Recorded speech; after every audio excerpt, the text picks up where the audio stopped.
दोस्तों हमारे आज के इस वीडियो का टॉपिक है क्रोमोसोमल एबनॉर्मलिटीज़ यानी कि गुणसूत्र संबंधी विसंगतियां। और ये जो टॉपिक है ये टॉपिक आपके BSc first year first semester zoology के यूनिट 7 से लिया गया है। तो आइए समझते हैं कि क्रोमोसोमल एबनॉर्मलिटीज़ या फिर क्रोमोसोमल एबरेशन होता क्या है। तो जब किसी क्रोमोसोम के शेप, साइज़ या फिर हम कह सकते हैं कि उसके स्ट्रक्चर में कोई चेंजेस हो या फिर क्रोमोसोम का जो नंबर हो वो कम हो जाए या फिर ज़्यादा हो जाए, तो इसे हम बोलते हैं क्रोमोसोमल एबनॉर्मलिटीज़ या फिर कह सकते हैं क्रोमोसोमल एबरेशन। अगर हम बात करें टाइप्स ऑफ क्रोमोसोमल एबनॉर्मलिटीज़ की, तो जैसा कि मैंने बताया कि क्रोमोसोम में जो चेंजेस होते हैं वो दो ही तरह से हो सकते हैं, या तो नंबर में चेंजेस हो सकता है या फिर क्रोमोसोम के स्ट्रक्चर में चेंजेस हो सकता है। तो इस आधार पर जो क्रोमोसोमल एबनॉर्मलिटीज़ है वो टू टाइप की होती है। पहला है न्यूमेरिकल एबरेशन और दूसरा है स्ट्रक्चरल एबरेशन। तो यदि हम बात करें क्रोमोसोमल स्ट्रक्चरल एबरेशन की, तो क्रोमोसोम में अगर स्ट्रक्चरल एबरेशन होता है यानी कि स्ट्रक्चर में चेंजेस होते हैं तो कई तरह से हो सकते हैं। जैसे कि क्रोमोसोम का कोई जेनेटिक मटेरियल लॉस हो जाए, या फिर कहीं से और उसमें आकर जेनेटिक मटेरियल जुड़ जाए, या फिर जेनेटिक मटेरियल का रीअरेंजमेंट हो जाए। तो कहने का मतलब ये है कि क्रोमोसोम के स्ट्रक्चर में किसी तरह का भी चेंजेस जो होता है वो कहलाता है क्रोमोसोमल स्ट्रक्चरल एबनॉर्मलिटीज़।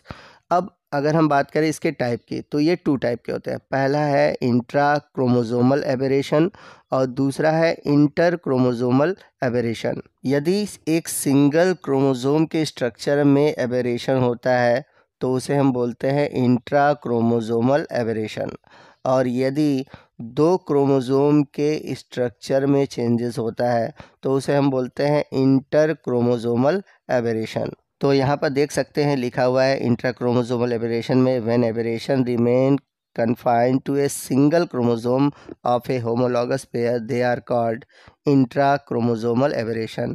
यानी कि एक सिंगल होमोलॉगस क्रोमोसोम में जब चेंजेस होते हैं उसको हम बोलते हैं इंट्रा क्रोमोसोमल एबरेशन। और वहीं अगर हम बात करें इंटर क्रोमोसोमल एबरेशन की, when aberration involve non homologous chromosome, यानी कि दो अलग अलग क्रोमोसोम में जब चेंजेस होते हैं, चाहे उसके फ्रेगमेंट में कोई पार्ट टूट कर किसी दूसरे क्रोमोसोम में चला जाए या फिर किसी दूसरे क्रोमोसोम का पार्ट जुड़ जाए, ठीक है, मतलब कि कुछ भी हो सकता है, लेकिन ये जो चेंजेस होगा दो क्रोमोसोम के बीच होगा, तो ये कहलाएगा इंटर क्रोमोसोमल एबरेशन। अब बात करते हैं इनके टाइप की। तो अगर हम बात करें इंट्रा क्रोमोसोमल एबरेशन की, तो ये 5 टाइप के होते हैं। तो पहला टाइप है डिलीशन, दूसरा है डुप्लीकेशन, तीसरा है इन्वर्जन, चौथा है रिंग क्रोमोसोम और पांचवा है आइसोक्रोमोसोम।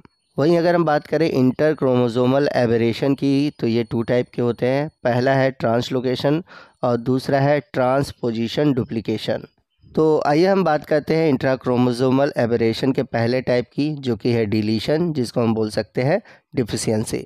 तो इस तरह का एबरेशन सबसे पहले ब्रिज ने ड्रोसोफिला के बार लोकस में देखा था। तो इसमें होता क्या है कि क्रोमोसोम का कोई एक सेगमेंट जो होता है वो लॉस हो जाता है या फिर डिलीट हो जाता है।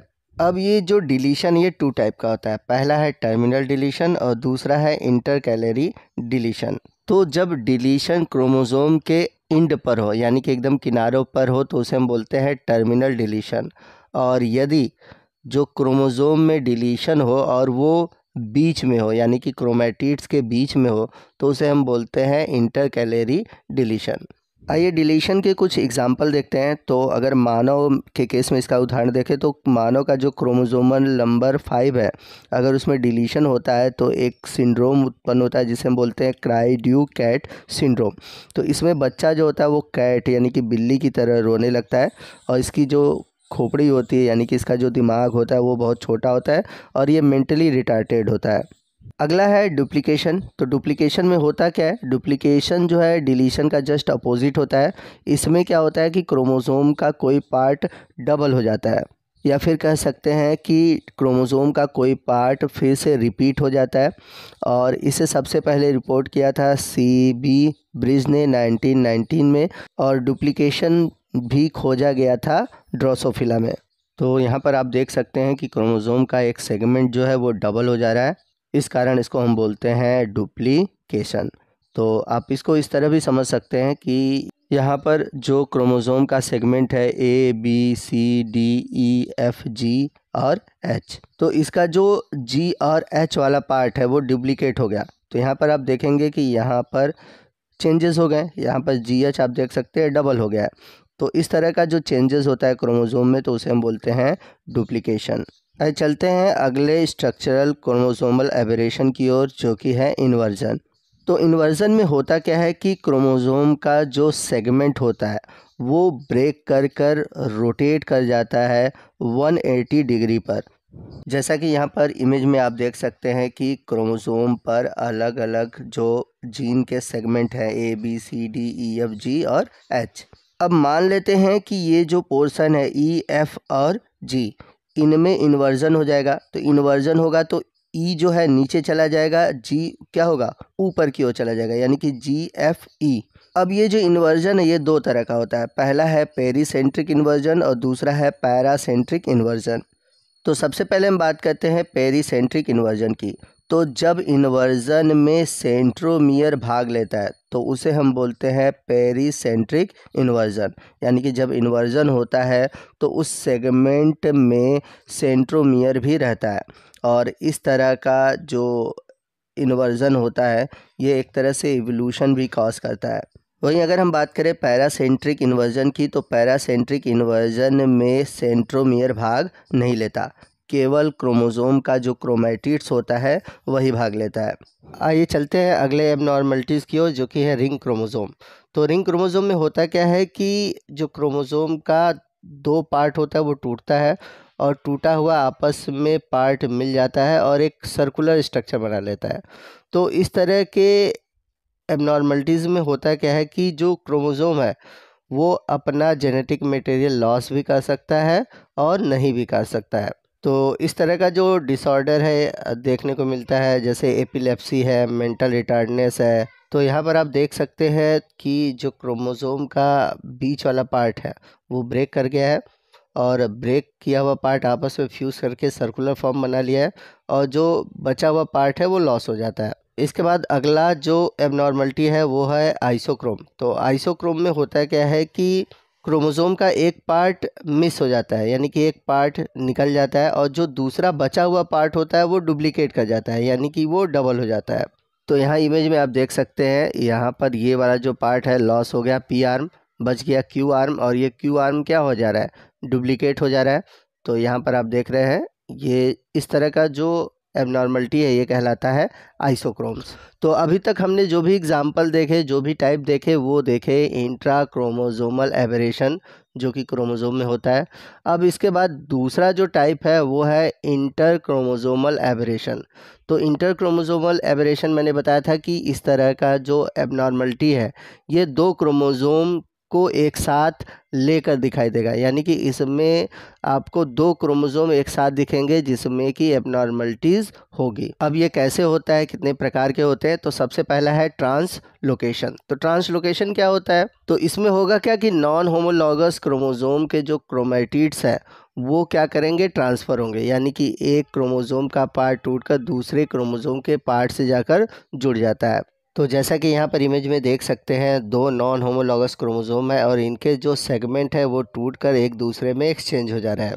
अब ये जो ट्रांसलोकेशन है ये भी कई प्रकार से होता है। इसमें जो पहला टाइप है वो है सिंपल ट्रांसलोकेशन, या जिसको हम बोलते हैं नॉन रेसिप्रोकल ट्रांसलोकेशन। तो इस तरह के ट्रांसलोकेशन में होगा क्या कि क्रोमोसोम का जो टर्मिनल एंड है, यानी कि एक जो सिरा है वो टूटकर किसी दूसरे क्रोमोसोम पर जाकर जुड़ जाता है। जैसा कि यहाँ पर आप इमेज में देख सकते हैं कि क्रोमोसोम का जो AB सिरा है ये टूटकर दूसरे जो क्रोमोसोम है जिसमें लिखा हुआ है VMWXYZ, ठीक है, तो इस वाले सिरे पर जाकर जुड़ जा रहा है, ठीक, AB जाकर जुड़ जाएगा। ट्रांसलोकेशन का अगला टाइप है शिफ्ट या फिर इंसर्शन, या इसी को हम बोलते हैं इंटरकैलरी ट्रांसलोकेशन। तो इसमें होता क्या है कि एक क्रोमोसोम का कोई पार्ट जो है वो टूट जाएगा, यानी कि बीच वाला पार्ट टूटेगा और किसी दूसरे क्रोमोसोम के बीच वाले पार्ट में जाकर जुड़ जाता है। यहाँ पर आप देख सकते हैं क्रोमोसोम नंबर 4 का ये वाला पार्ट टूट जा रहा है और टूट कर ये क्रोमोसोम 20 के बीच वाले भाग में जाकर जुड़ जा रहा है। यहाँ पर आप देख सकते हैं यहाँ पर बीच में जाकर क्रोमोसोम 20 में जुड़ा हुआ है। चलते हैं ट्रांसलोकेशन के अगले टाइप की ओर, जो कि है रेसिप्रोकल ट्रांसलोकेशन, या इसको बोलते हैं इंटरचेंज ट्रांसलोकेशन। तो इसमें होगा क्या कि जो दो नॉन होमोलॉगस क्रोमोसोम है, दोनों के ही पार्ट टूटेंगे और टूटने के बाद एक दूसरे में एक्सचेंज हो जाएंगे। जैसे यहाँ पे देख सकते हैं क्रोमोसोम नंबर 4 है और क्रोमोसोम नंबर 20 है। तो क्रोमोसोम नंबर 4 का एक पार्ट टूटेगा, क्रोमोसोम नंबर 20 का एक पार्ट टूटेगा, और दोनों का पार्ट टूट कर एक दूसरे में क्या हो जाएगा, एक्सचेंज हो जाएगा। यहाँ पर आप देख सकते हैं कि क्रोमोसोम नंबर 4 में 20 का एक पार्ट आ गया है और क्रोमोसोम 20 में चला गया है क्रोमोसोम नंबर 4 का कुछ पार्ट। ट्रांसलोकेशन का अगला टाइप है रॉबर्टसोनियन ट्रांसलोकेशन, और ये इंपॉर्टेंट है, एग्जाम में आता है। तो इसमें होता क्या है कि दो एक्रोसेंट्रिक क्रोमोसोम के क्या होंगे कि जो सेंट्रोमियर वाला पार्ट वाला होगा वहाँ पर वो टूट जाएगा, और इसके जो जो लॉन्ग आर्म है, यानी कि दो एक्रोसेंट्रिक जो क्रोमोसोम है उनके जो लॉन्ग आर्म बचेंगे वे आपस में एक दूसरे से फ्यूज हो जाएंगे, और जो शॉर्ट आर्म होगा वो लॉस हो जाएगा। तो इस तरह से जो एक्रोसेंट्रिक क्रोमोसोम है, जब ये आपस में फ्यूज होंगे सेंट्रोमियर वाले पार्ट से, और फॉर्मेशन एक तरह से कर देते हैं मेटासेंट्रिक का। तो रॉबर्टसोनियन जो ट्रांसलोकेशन है, अगर मानव के केस में बात करें तो ये आपको दिखेगा क्रोमोसोम नंबर 13, 14, 15, 21 और 22 में।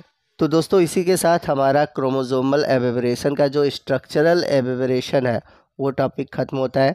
अब बच गया है हमारा क्रोमोसोमल एबेबरेशन का नंबर वाला, यानी कि नंबर के अकॉर्डिंग जो क्रोमोसोम में चेंजेस होते हैं वो टॉपिक बचा हुआ है, और उस टॉपिक को हम अगले वीडियो यानी कि सेकंड पार्ट में डिस्कस करेंगे।